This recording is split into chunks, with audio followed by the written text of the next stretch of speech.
नमस्कार, आप सभी चैनल में स्वागत है।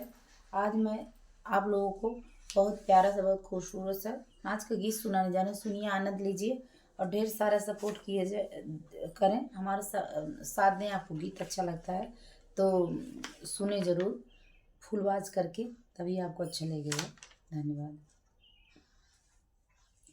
ससुया बड़ी चंचल चिमचा से मारे, ससुया बड़ी चंचल चिमटा से मारे, चिमटा से मारे सखी चिमटा से मारे, ससुया बड़ी चंचल चिमटा से मारे।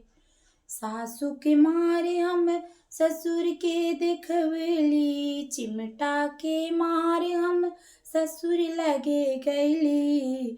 ससुर हर जोतना पैना देखावे, ससुर हर जोतना पैना देखावे।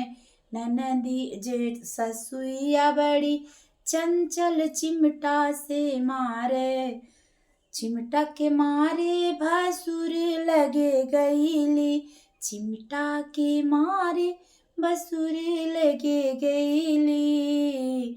भसुर थानेदार हमें जेलवा में नावे, भसुर थाने दरवा जेलवा में नावे।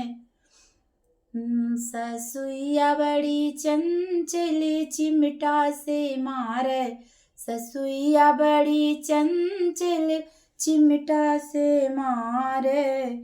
चिमटा के मारे देवरे लगे गईली, चिमटा के मारे देवरे लगे गईली।